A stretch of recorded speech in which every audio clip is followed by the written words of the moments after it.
Welcome to Her Story, the podcast that brings to life the stories of incredible women throughout history. Each episode uncovers the remarkable lives, achievements, and struggles of women who shaped the world, beyond the textbooks and headlines. Join us as we celebrate their legacies and inspire new generations with tales of courage, resilience, and trailblazing spirit.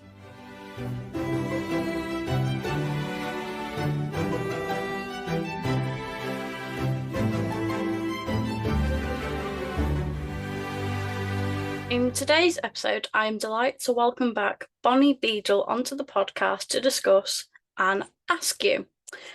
Bonnie Beadle is the founder of the Katherine Parr Society. Bonnie is a public historian and content creator with a passionate advocate for one of Tudor England's most influential women, Katherine Parr. Through her work and research, she's helped to reshape our understanding of Queen Katherine Parr, not just as Henry VIII's sixth wife, but as a pioneering writer, reformer, and intellectual force of her time. Bonnie's dedication to sharing Katherine Parr's story has brought new appreciations of Parr's contributions to history, literature, and women's rights. Let's get into today's episode. Welcome back to the podcast, Bonnie. How are you? I'm very well, thank you, Jess. How are you? I am fine, thank you. I am looking forward to one of our episodes as usual. I know, I can't keep away. Third time on the podcast, leave us alone. You're so obsessed with me. You're obsessed with me. Come on. I am. So, for any new listeners, could you tell us a little bit about you and your background? So I'm Bonnie. I run the Katherine Parr Society online. So I'm a huge Katherine Parr fan. I am, I guess, a content creator, sort of public. I call myself a public historian very lightly. So yeah, I run that and I do lots of research and I do lots of posts and just sort of bringing Catherine's story to light. I also am really interested in royal feuds, so I do a little mini series all about that. So yeah, and it's just a lot about sort of just Tudor women and in general. So yeah, I'm just bringing Catherine's story to a wider audience to bring her incredible life and show her legacy to people that may not know about her or people who already love her. So I'm just celebrating her.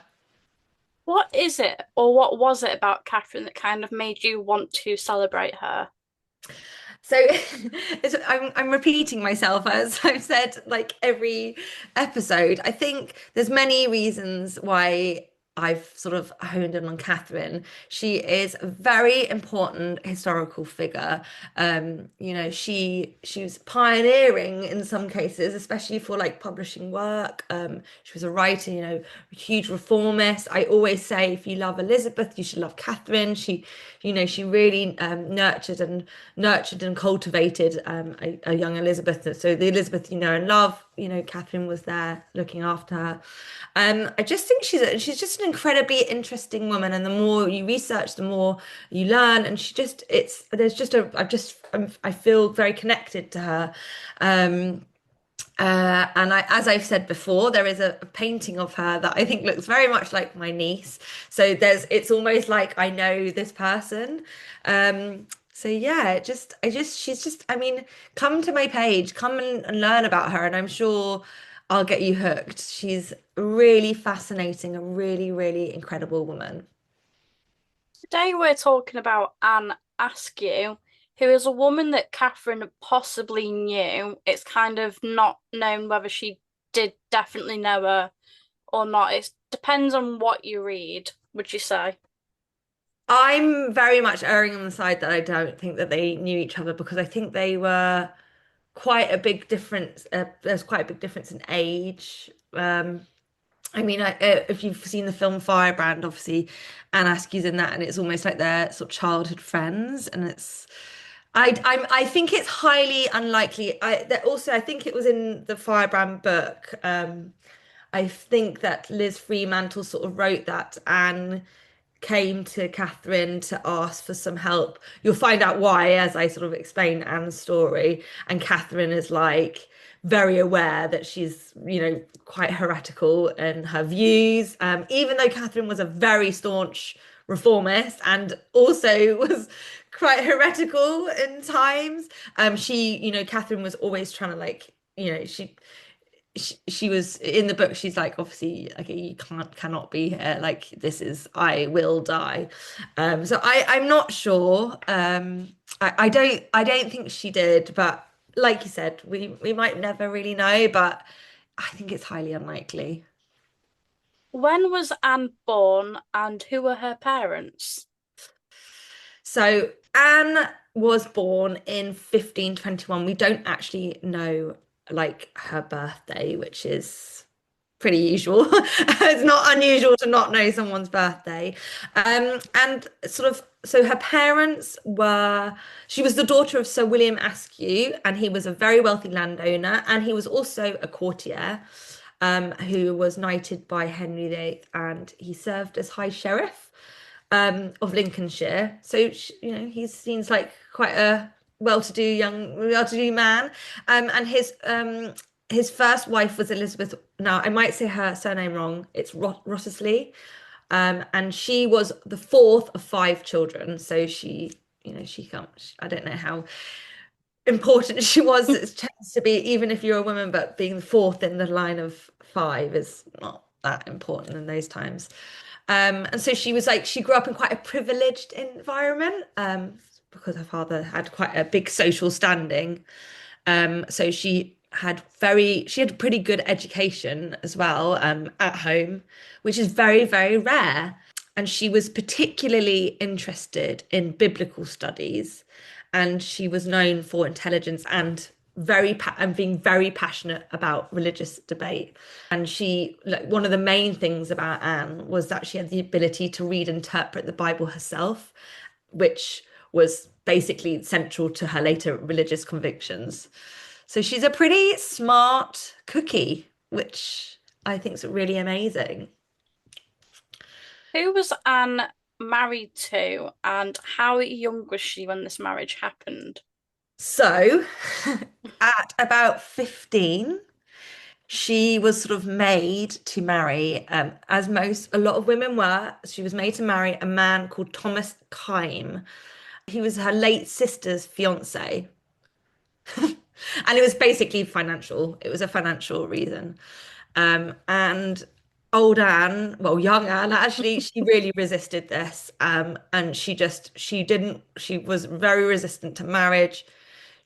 And taking his surname. So it was just strained, this marriage, instantly, especially with religious views. And I think Anne was a very, very strong woman. She's very modern in an old time. Like, it's like Catherine, you know, modern in, and Catherine's mum especially, a very modern woman in a time where women, this is not, you don't have a voice, basically.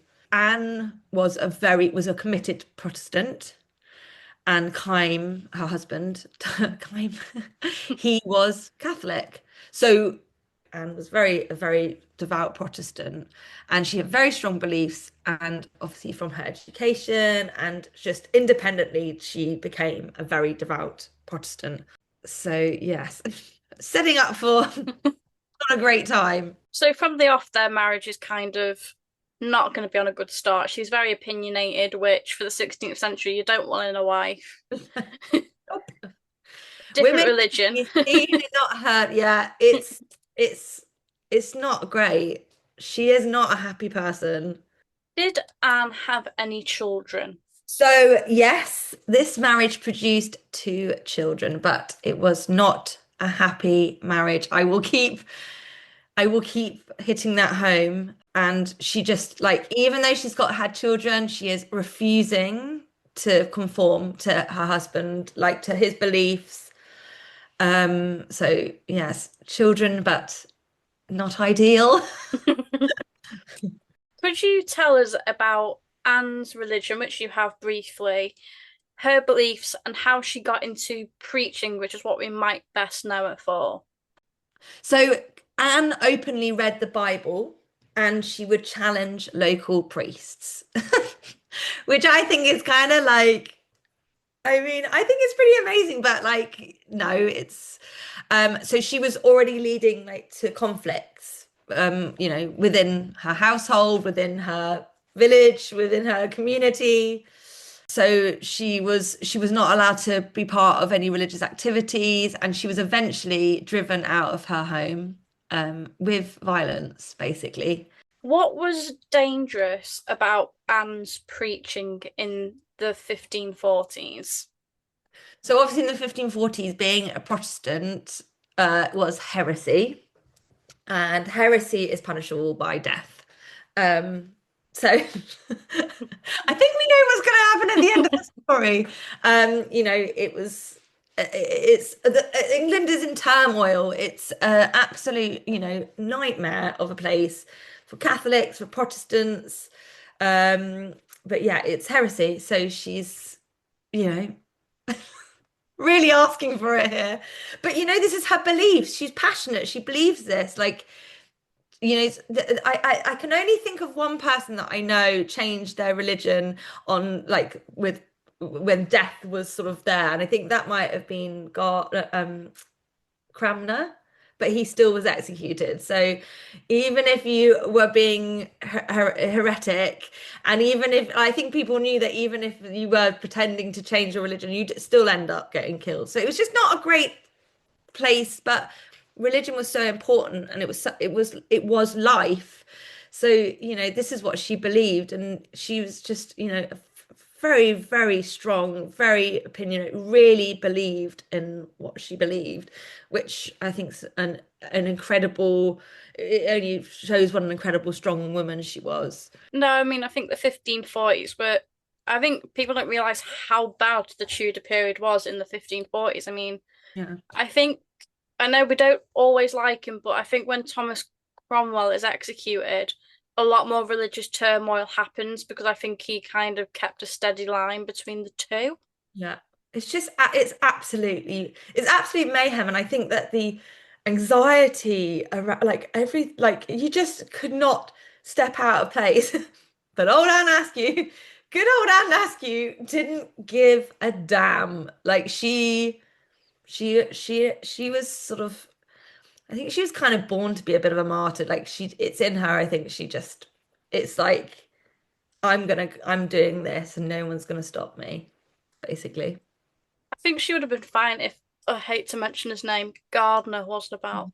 Oh, He really, every time we talk, we always have to bring him up. He's honestly the worst. I absolutely hate him. I had to actually gagged a bit when I had to mention him, honestly. Oh. Horribly. I mean, the rest of them that will be brought up in this story are pretty much as they're all bad, but he's the real bad one. When was Anne arrested and what was the reason for her arrest? So, following sort of her expulsion from her sort of home and her town, she sought divorce, which was very, very, very rare and a very bold step, which knowing Anne now, what I've sort of told you, it's not really off the out of the realm that she might do this. And it was a bold step for a Tudor woman, I think. So she traveled to London to pursue her legal separation and attempted to gain her children, the custody of her children, and she was totally unsuccessful. But because of this sort of there's a lot of talk around her, and she's sort of becoming known, and the breakdown of her marriage and sort of her actions, she was placed right in the center of religious controversy. And yes, like you said, she was arrested. So basically what she did, so in London, Anne sort of continued her really outspoken like advocacy for Protestant beliefs, um, which, Sam, she's distributed illegal books, she preached, she studied the Bible, and often in public. So she drew attention to herself. She's really going for this. Um, and she was arrested multiple times and interrogated by Edward Bonner in 1545. and then later on other church officials. So, and she was subjected to really intense questioning about her belief, and like just, they really went for her. And she answered, like she would answer the questions, and she never deferred. She answered what she knew. Um, and her understanding of like scripture, she sort of, she didn't lie. She just sort of said what she knew. And initially she managed to get herself released, because she was very clever, and she did have support of influential friends. Whether that's Katherine Parr, like I don't know, she knew people in London though, and obviously there was influential people that also had the same belief. So she managed to sort of get herself out of trouble for a little bit of time. Could you tell us about Anne's second time at the Tower with a certain two individuals? So her final arrest in 1546 was like at the absolute height of suspicion within, like, for Protestant reformers for Henry VIII. I mean, his anxiety, everything was off the scale at this point. And also we have to remember, sort of at this time, Catherine Parr is, things are bubbling for Catherine at court. So she was detained for being reformist, and but she was sort of questioned about her connections of influential reformers, and the conservatives at court really believed that there was someone at the heart of the court that was a big reformist, was a heretic. So Anne was taken and questioned, and she was, in intense interrogation. She was imprisoned. I mean, this is a serious interrogation. And these two, she was, so she was interrogated by Thomas Wriothesley and Richard Rich. Those two, I mean, they're horrific.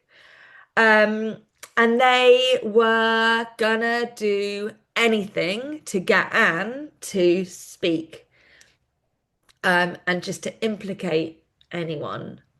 Now, Anne Askew refused. She absolutely stood her ground, and she would not name anyone. And she was tortured. Now, not only was she tortured, she was only one of two women to be racked at the Tower of London. It was illegal for a woman to be racked. And those two lovely men racked her so badly that she could no longer walk. And she still didn't talk. She, can I go into what happened? Of course. So, according to Anne's own account, she was stretched repeatedly until she fainted from the pain. And the lieutenant of the tower, she made them stop, because he had to stop, and then he had to go and ask he had to go and ask Henry for the pardon for his disobedience, but he just stopped help. He just wouldn't do it anymore. So this is a really horrific thing that happened, and she did not betray anyone, and she would not renounce her faith. um it's actually like brought tears to my eyes. It's such an awful thing that happened to her. But yeah, she never spoke. She didn't speak. She did not change. She continued on her path. This is what's, she didn't stop believing, or she's just, I mean, what I just it's mind-boggling. I would be like, yes, everyone, blah blah. Sorry, but no, she didn't. No, what a brave woman. She Mm. really was. And although we always slag off Henry, he was absolutely appalled that this happened. He Mm. was in disbelief that this had actually happened without his like knowing. Yeah, well, I don't know. I'm sure there's no way it's funny that he couldn't have stopped that, or like, he's been, I don't know if I believe that. No, he actually didn't know. He was like, what? Yeah, but we don't know he didn't know. I don't believe he No, didn't but know. it's a bit like when Elizabeth the First was arrested, and they tried to give the guard of the tower the death warrant, and it's like, oh yeah, it's signed by Mary, and he's like, I'm gonna go chat with Mary, and it wasn't actually signed by her. Yeah. I just don't try. I don't know. I feel like Henry was such in a different place. I think he would have done anything to get anything. So whether he knew how bad it was, maybe, but I think he was aware that she was going to be tortured. What was the official reason why she was executed? So she was convicted of heresy on the 18th of June, 1546, and sentenced to death.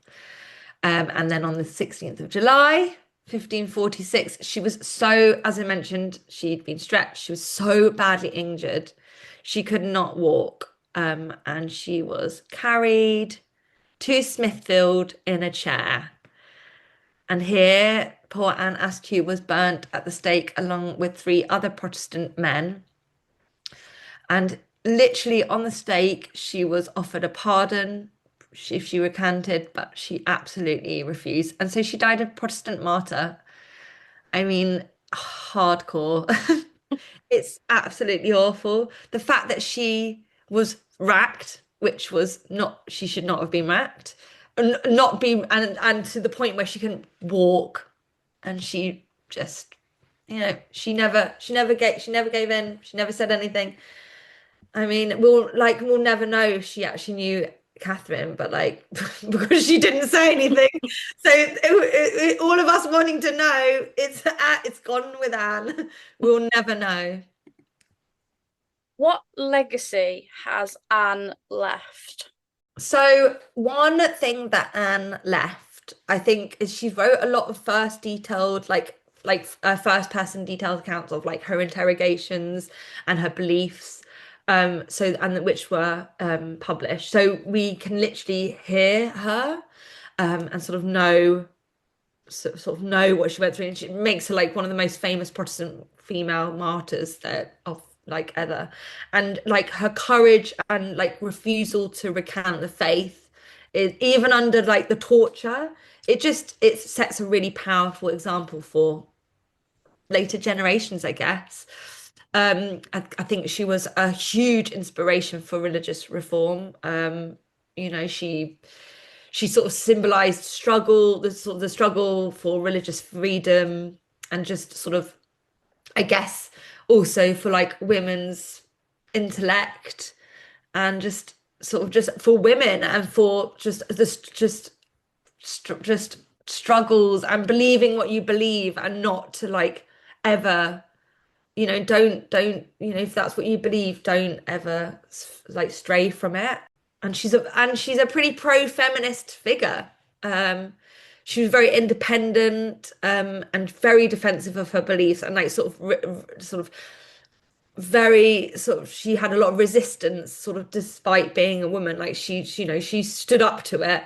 So it's, and yeah, I think, yeah, she's just like, I think just she embodies like faith and courage, um, and just sort of, she's left a real mark on sort of the English religious history and sort of women's resistance, which is an incredible legacy. Towards the end of the podcast, as you know, I like to ask 5 fun history questions. So, firstly, have you got a new historical pet peeve? I sure do.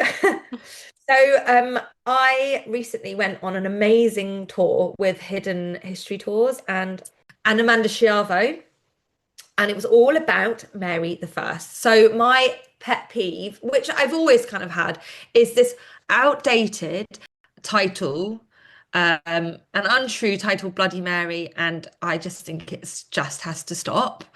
And I just think she's Mary the First has been so overlooked, and just remembered as this like Bloody Mary. It's just absolute nonsense.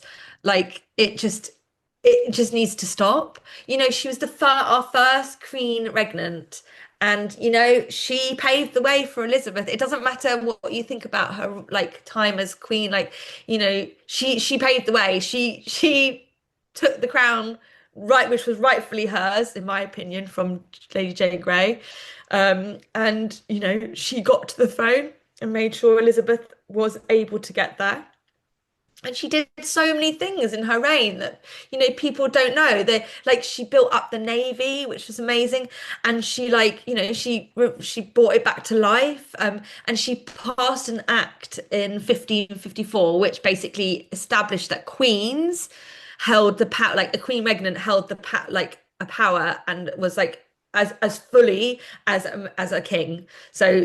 So without that, any queens that we had would still be would never be as powerful as a king.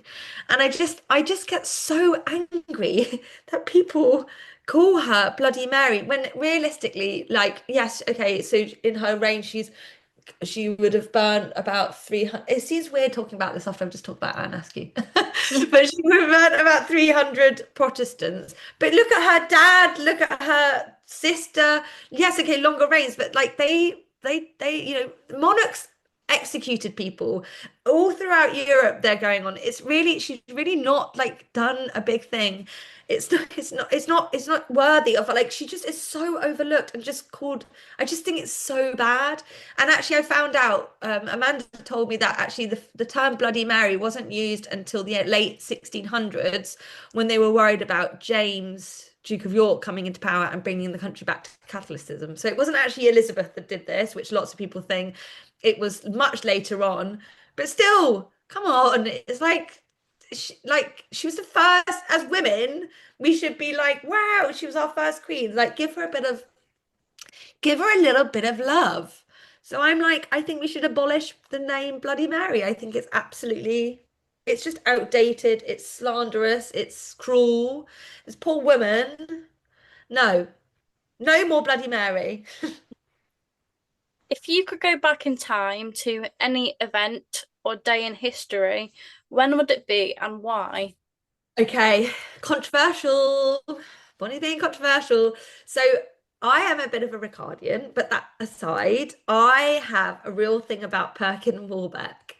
And I'm, don't you look away. I am really convinced of him that he may have been Richard, Duke of York. It was him, wasn't it? Richard, Duke of York. I recently went to see, oh my God, it was so great. I went to see Philippa Langley do a talk all about the Princes in the Tower. And I'm telling you, I've come away from that, and I know people that were with other people that were there. She is onto something. Honestly, she has the evidence, other people don't.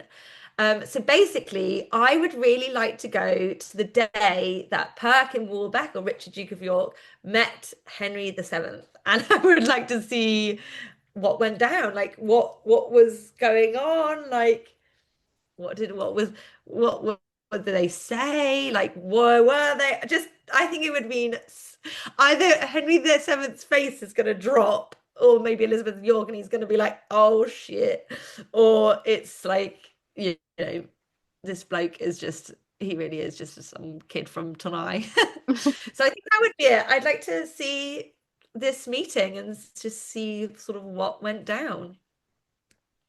If you could own one item that belonged to Katherine Parr or a portrait of her, what would you own?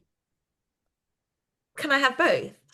Well, I know what portrait you'd have. Okay, okay. So I'd obviously love the Jersey portrait, which is stunning. So, okay, so I was thinking about this. I could go two ways. I could either be like, I would just like some of her clothes, but then I was like, come on, Bunny, be serious. And so I think I'd love to have maybe like like the manuscripts, or sort of the rough papers of her writing her books. Maybe one of the first ones she published, I guess. I think it would be so amazing. I wouldn't be able to read it, but it just to have that, I think, would be absolutely amazing. So yeah, I'd probably say it's sort of the manuscripts of her work, of her published books. If you could invite any historical figure to a dinner party, who would it be and why? I would. Okay, so obviously, look, Katherine Parr. It would be ridiculous for me not to have Parr, but I have. I've decided that I'm not going to be basic, so I would probably invite Charles II. I have just don't know. Charles II is really going up in my world. Um, I would like him to wine and dine me. I would like to see this man maybe make a move.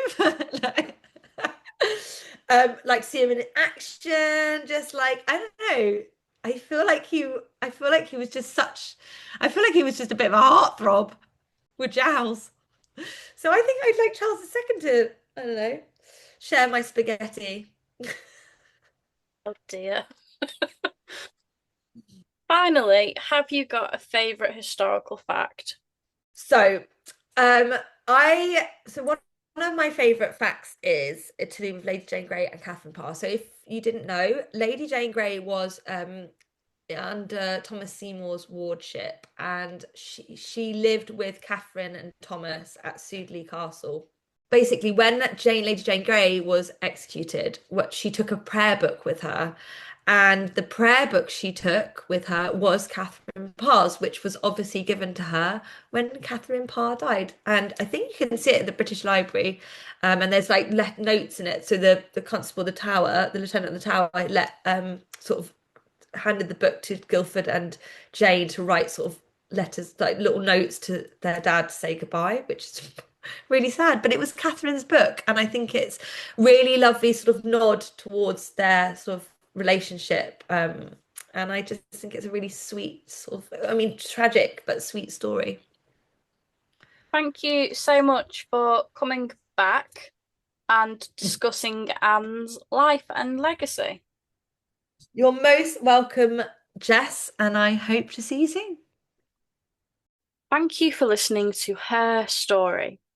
If there's a historical woman who inspires you and you'd like to share her story on the podcast, we'd love to hear from you. Get in touch at unholytudor@gmail.com. Until next time, keep celebrating the incredible women who've shaped our world.